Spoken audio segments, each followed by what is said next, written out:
एक घर में गमों का माहौल है। और दोस्तों, गमों का माहौल इसलिए भी होना है क्योंकि वहाँ पर जो उनका बड़ा बेटा है सुरेंद्र, उसकी दर्दनाक मौत हो चुकी है, वह भी करंट लगने से। अब यानी कि उस घर पे दुखों का पहाड़ टूट पड़ा है, सभी लोग परेशान हैं। और बस इसी प्रकार से वो लोग उस सुरेंद्र की तेरहवीं भी करते हैं। उसके बाद उस सुरेंद्र का जो छोटा भाई मनोज, जो कि परेशान है, दुखी है कि अब उसके परिवार का क्या होगा। और इसी सोच में वह जो मनोज है वह अपने खेतों की तरफ निकल जाता है। दोस्तों, जैसे वह खेतों की तरफ गया है जहाँ पर अभी खेत खाली पड़े हैं, वह उन खेतों में देखता है कि एक जोड़ी चप्पल पड़ी है। अब दोस्तों, एक आदमी की बिल्कुल नई नवेली चप्पल, जिनको वह अभी 4-5 दिन पहले ही लेकर आया था, उन चप्पलों को देखकर वह जो मनोज है काफ़ी ज़्यादा हैरान होता है। वह अब उन चप्पलों के नज़दीक जाता है, देखता है कि यहाँ पर क्या है। अब वहाँ पर चप्पल तो मौजूद है, साथ ही साथ कुछ ऐसे रैपर भी पड़े हैं जो रैपर यानी कि लोग चखना वगैरह में यूज़ करते हैं, शराब वगैरह के साथ लेते हैं, चने वगैरह के। अब उनको जैसे ही वे देखता है और भी ज़्यादा हैरान, वह सोचता है यार, उन चप्पलों को देखकर मनोज सोच रहा होता है भाई किसी ने यहाँ बैठकर शराब वगैरह पी होगी, और शराब को पीने के बाद जब नशे में होगा तो वह अपनी चप्पलों को यहाँ पर भूल गया है। दोस्तों, अब तो वह जो मनोज है उन चप्पलों को उठाता है और अपने जहाँ पर मोटर लगी हुई है, वो जो कमरे नुमा उन्होंने कोठरा बना रखा है, वहाँ पर जाकर पहुँचता है। वह वहाँ पर उन चप्पलों को रखता है। अचानक से उसको दिमाग कौन जाता है, दरअसल ये जो चप्पलें हैं, ये चप्पल उसके बड़े भाई सुरेंद्र की हैं। अब सुरेंद्र, जो कि अपने घर में मृत पाया गया था, उसकी चप्पलें यहाँ खेत में क्या कर रही हैं। भाई साहब, उसका दिमाग इतना ज़्यादा टेंशन में आ गया, इतना ज़्यादा परेशान हो गया कि अब वह सोच रहा है यार मैं करूं तो करूं क्या। लेकिन यहाँ पर जब वह वापस अपने घर जाता है उन चप्पलों को लेकर, तो वह अपनी भाभी से पूछता है कि पूजा भाभी, क्या ये चप्पल सुरेंद्र भैया की है। अब यहाँ पर पूजा भी हाँ भरती है कि हाँ बिल्कुल, ये चप्पल तो सुरेंद्र की है।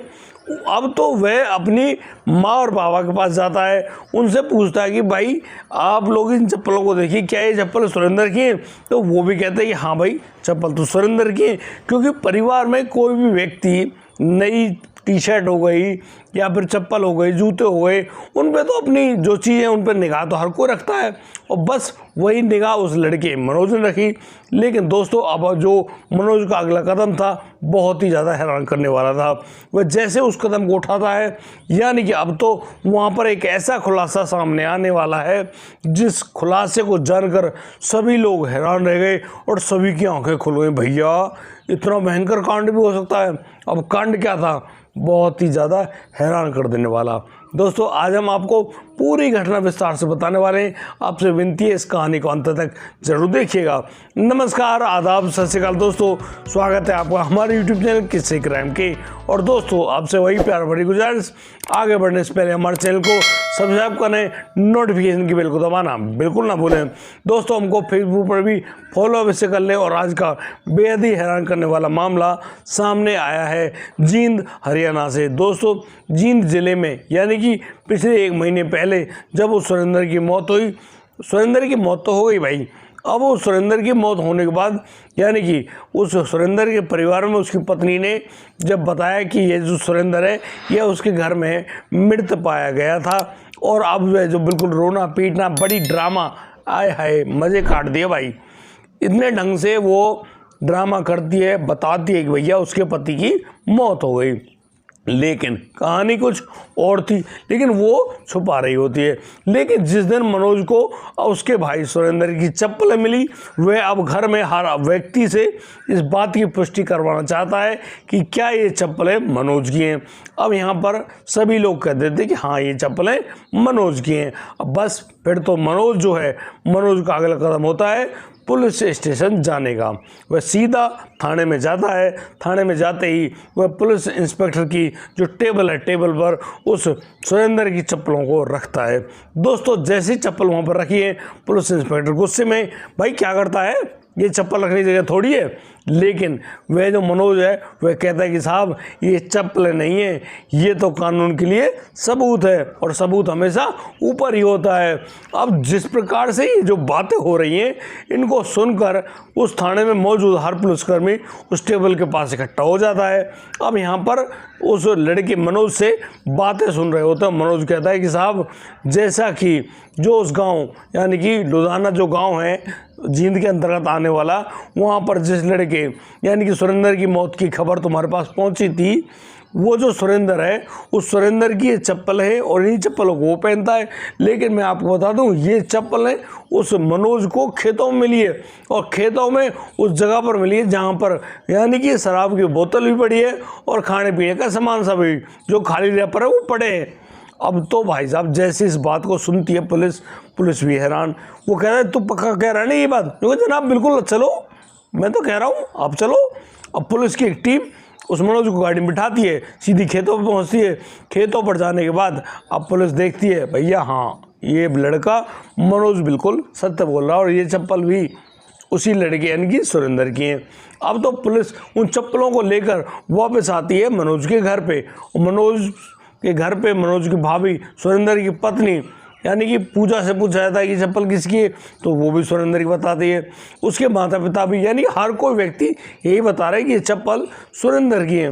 अब भाई पुलिस को पुष्टि हो गई कि ये चप्पल सुरेंद्र की है। अब तो मनोज वो फिर दोबारा थाने जाता है और कहता है कि देख लिया आपने ये चप्पलें सुरेंद्र की हैं। लेकिन अब आप मुझे ये बता दो जब ये सुरेंद्र की चप्पल खेत में पड़ी हुई मिली मुझे, तो फिर सुरेंद्र की मौत घर में कैसे हुई? यानी कि मामला गड़बड़ है। और दोस्तों ये मामला गड़बड़ और भी ज़्यादा तब हो गया जब उस सुरेंद्र का जो अंतिम संस्कार है वह कर भी दिया गया था। अब भाई पुलिस कहाँ से सबूत इकट्ठा करे? पुलिस के हाथ में और कुछ नहीं, सिर्फ वो चप्पल है। अब भाई परेशानी ज़्यादा मोटी बढ़ गई। अब पुलिस इस बात को सोच रही भैया हाँ ठीक है उस लड़के का मर्डर हुआ है, लेकिन मान लिया वह मर्डर हुआ है, लेकिन बिना किसी सबूत के किसी आदमी पर आप कोई भी गंभीर आरोप नहीं लगा सकते। क्यों? क्योंकि भाई आपके पास कोई सबूत ही नहीं है।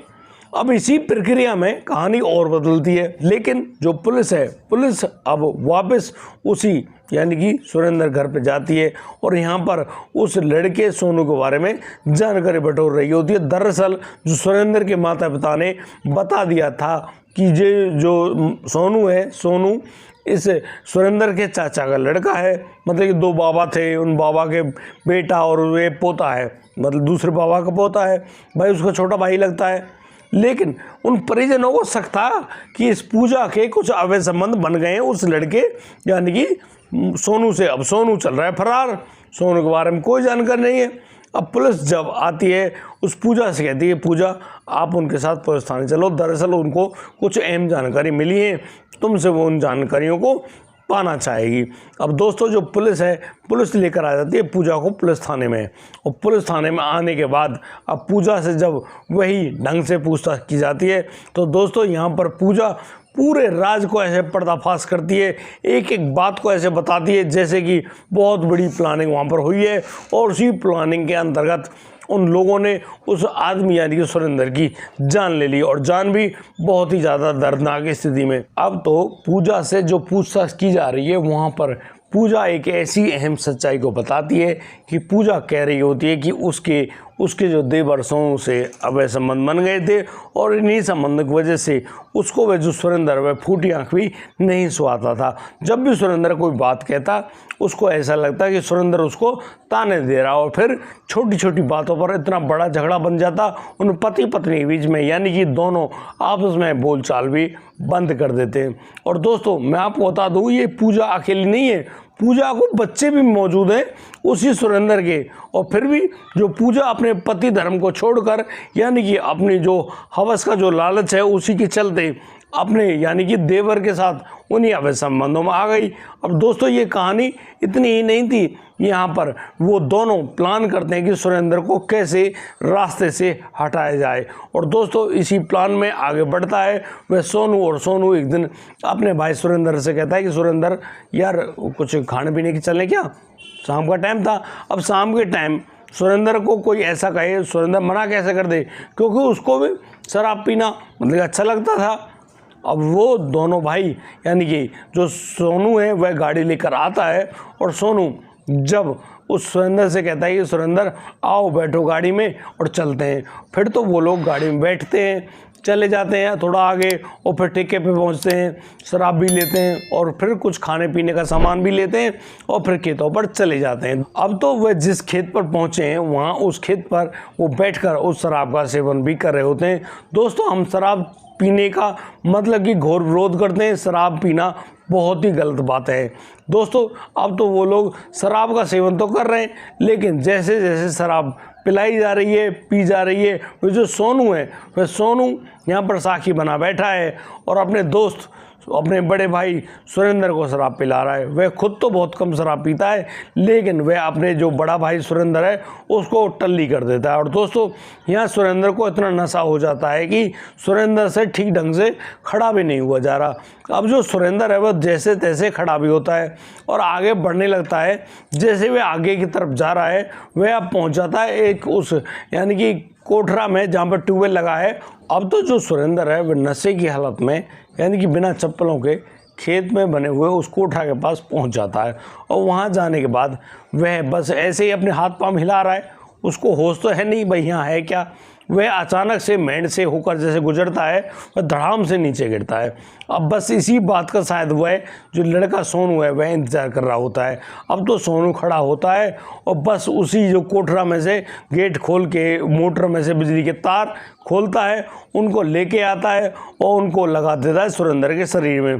दोस्तों, सुरेंद्र तो बेहोश सा ही था, उसको जब वह करंट लगा उसका शरीर बहुत ही ज़ोर से हिलता है, लेकिन उसके बाद उसके शरीर में सारी हलचल बंद हो जाती है, यानी कि सुरेंद्र की यहाँ पर मौत हो चुकी है। और दोस्तों, इस पूरी प्रक्रिया को अंजाम देने वाला वह लड़का जिसका नाम सोनू है, वह सोनू अपने एक दोस्त की मदद से जो कि उनके साथ गया था उसकी मदद से उस गाड़ी में उसकी बॉडी को रखता है और जिस रास्ते से वह आया था उस रास्ते को छोड़कर दूसरे रास्ते से खेत में से निकल कर आता है और बस यानी कि वह अब पहुंच जाता अपनी भाभी के घर।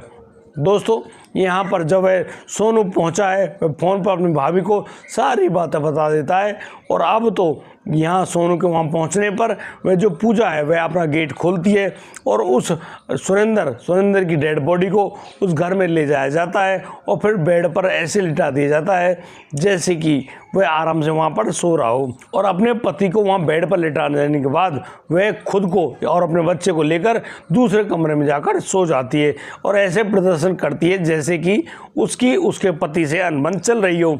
लेकिन यहाँ पर वह सुबह और अब तो वह जो अपने आशिक सोनू से फ़ोन पर बातें करने लगती है। और दोस्तों, सोनू से जैसे बातें हो रही हैं वो लोग प्लानिंग कर रहे हैं कि सुबह सुबह उनको बिल्कुल ऐसा ड्रामा पेलना है, ऐसी बातें करनी है कि दुनिया को ऐसा लगे कि यहाँ वाकई में सुरेंद्र की मौत हो गई और इन लोगों को सुरेंद्र की मौत का भारी दुख है। अब सुबह सुबह जैसे ही करीब 6 बजते हैं वह जो महिला है वह सुरेंद्र को जगाने के लिए जाती है। सुरेंद्र जागता नहीं है। फिर तो भाई पूजा का ड्रामा, पूजा बड़ी ज़बरदस्त तरीके से रोती है, पीटती है, पूरे ड्रामा मचाती है भाई साहब। चारों बगल यानी कि लोगों को पर मालूम चल जाता है भाई सुरेंद्र की यहाँ पर मौत हो गई है। और ये जो महिला है बताती है कि रात को यह बढ़िया ढंग से मतलब खाना वाना खाकर, क्योंकि शराब पीकर तो यह आया था, खाना खाकर सो गया। अब उसके बाद जब वह दूसरे कमरे में सोई तो उसको मालूम नहीं यहाँ पर क्या हुआ था। दोस्तों, यहाँ पर पुलिस जब इस पूरी यानी कि पूछताछ में लगी हुई थी, पूछताछ कर रही होती है, सारे बयान दर्ज कर रही होती है, इसी दौरान अब तो पूजा के द्वारा ही उस सोनू की लोकेशन का भी मालूम चल जाता है कि सोनू कहाँ पर मौजूद है। उसकी निशानदेही ली जाती है और फिर तो पुलिस उस जगह पर पहुंचती है और फिर उस लड़के सोनू को भी गिरफ्तार कर लाती है। अब सोनू से बयान लिए जाते हैं। अब सोनू और जो पूजा दोनों को बयान बिल्कुल एक जैसे बैठते हैं। यहाँ पर पुलिस काफ़ी अच्छे ढंग से समझ जाती है कि इन लोगों ने ही इस दर्दनाक हत्याकांड को अंजाम दिया है। दोस्तों, अब तो सोनू को भी गिरफ्तार कर लिया गया है और उस पूजा को भी उसके पति की मतलब हत्या करने के जुर्म में गिरफ्तार कर लिया गया है और उन लोगों को निचली अदालत में जैसे पेश किया गया, अदालत ने भी उन दोनों को उन एक व्यक्ति यानी सुरेंद्र की हत्या का दोषी माना और फिर कार्रवाई करनी शुरू कर दी और अभी वो लोग करीब 5 दिन के रिमांड पर हैं। और दोस्तों, 5 दिन की रिमांड जैसे ही पूरी होगी वो लोग अब जेल की सलाखों के पीछे अवश्य होंगे। दोस्तों, जिस प्रकार से यहाँ पूजा ने अपनी हवस की आग के चलते इतने खतरनाक कांड को अंजाम दिया और वह इतनी शातिर बन गई कि भाई खेतों पर मर्डर करवाया, बिजली के करंट से मरवाया, उसका फिर अंतिम संस्कार भी कर दिया, यानी कि इतनी सियाणी बनी। जबकि दोस्तों, मैं आपको बता रहा हूँ, ये जो सियाणापन है ना, खतरनाक होता है। और हमारे यहाँ तो कहावत भी है भाई, सियाणा कुत्ता हमेशा गोई खाता है। सीधी बात ये है। अब यहाँ पर वे जो पूजा और सोनू ने पूरे प्रोग्राम को रच दिया। भाई सोनू और पूजा दोनों इस करते हैं, लेकिन यहाँ पर अब वो लोग तो जेल में पहुँच गए। लेकिन सबसे बड़ा नुकसान जो हुआ है वो तो 4 साल के बच्चे का हुआ है, जो कि सुरेंद्र का बेटा है। भाई 5 साल पहले उनकी शादी हुई, 1 साल बाद पूजा माँ बनी, सब कुछ ठीक ठाक। सुरेंद्र खाता कमाता है, फ्री में नहीं है। उसके बावजूद यानी कि उसके घर पे आने वाला उसके जो देवर है सोनू की बातों में ऐसी फंस गई, वह जो पूजा है उससे इस करने लगी और इसके चलते अब तो भैया झगड़ा बन ही गया, और झगड़ा बड़ा मोटा। और इसी झगड़े के कारण यानी कि वह जो मामला सुरेंद्र को अपनी ज़िंदगी से हाथ धोना पड़ ही गया, जो कि निहायत ही गलत था। शायद ऐसा जीवन में कभी भी नहीं होना चाहिए था। उस 4 साल के बच्चे यानी पूजा और सुरेंद्र के बच्चे को उसके जो चाचा और चाची ने अपने पास रख तो लिया है और उसकी केयर करने की पूरी जिम्मेदारी भी ली है, लेकिन क्या उसको उसके असली माता पिता वाला प्यार मिल पाएगा या नहीं? और यहाँ पर आप किसको दोषी मानते हो? क्या वह सोनू दोषी है? क्या वह पूजा दोषी है? क्या यहाँ पर सुरेंद्र का भी कोई दोष नजर आता है? आप लोग अपनी राय हमें कमेंट बॉक्स में कमेंट करके आप इससे दें और बताएं कि यहाँ पर आपको हमारी कहानी कैसी लगी। दोस्तों, इस पूरे घटनाक्रम को सुनाने को उद्देश्य किसी को परेशान करना नहीं है, किसी का दिल दुखाना नहीं है, लेकिन जिस प्रकार से ये घटनाक्रम सामने आते हैं उनसे तो हमको सबक और सीख लेने की बिल्कुल आवश्यकता है। भैया, इस प्रकार के किसी भी घटिया जो भाई ये मोहब्बत कह लो, हवस की आग कह लो, या शरीरों का लालच कह लो, क्या कहोगे इसको? मुझे तो लगता नहीं, बेवकूफ़ी, सिवाय बेवकूफ़ी की ये कुछ भी नहीं है। भाई 2 और 10 मिनट का वह जो स्वाद, उसको स्वाद बोलोगे यार, जो कि बहुत जल्दी ख़त्म हो जाने वाला है। गजब की बात है। ये स्वाद और आनंद नहीं, आनंद तो भगवान के नाम में है। वहाँ पर जाएं तो भगवान का नाम का स्मरण करें, शायद आपकी जो गति है वह सदगति में तब्दील हो जाए और आप लोग एक अच्छी ज़िंदगी के मालिक बने। ऐसे ना हो भैया आज उसने किसी और के साथ, आज वो किसी और के साथ। क्या भैया तुम बस बन गए हो, ट्रेन बन गए हो, कभी कोई सवारी चढ़ती है, कभी कोई सवारी उतरती है। एक जीवन नहीं है, वहाँ बेकार जीवन। और दोस्तों, ऐसे घटिया जीवन के लिए तौबा कर लें तो ज़्यादा अच्छा है। बहुत ही घटिया जीवन है, बिल्कुल ना। और दोस्तों, मैं आपको बता दूं, कोई भी अपराधी चाहे कितना भी शातिर क्यों ना बनता हो, बहुत ही बड़ा बुद्धिमान क्यों ना बनता हो, लेकिन कोई ना कोई सबूत ऐसा रह ही जाता है जो उनके काले कारनामे को फटाक से खोल देता है। और दोस्तों, यहाँ पर दिन देरी तो हो सकती है, लेकिन अंधेरी बिल्कुल नहीं, क्योंकि भगवान का यही न्याय होता है। और आज नहीं तो कल उन लोगों को जिन्होंने इस घटनाक्रम को अंजाम दिया है, उनको अवश्य में इस बात को मानना पड़ता है कि आप लोग भगवान से वाकई में बहुत नीचे हो। आप लोगों को बस की नहीं है, सोच रहे होंगे नहीं, ये आप लोगों को बस की बात नहीं है। लेकिन आजकल इन अवैध संबंधों के चलते, इस हवस की आग के चलते, इस शरीरों के लालच के चलते न जाने कितने ही लोगों को अपनी ज़िंदगी से हाथ धोना पड़ रहा है। दोस्तों, आज के लिए सिर्फ इतना ही। अब दीजिए मुझे इजाज़त, मिलता हूँ कल, लाता हूँ एक और अहम मामला। तब तक के लिए आप बढ़िया रहें, बेहतरीन रहें, अपना और अपने परिवार का बखूबी ख्याल रखते रहें। जय हिंद, जय भारत।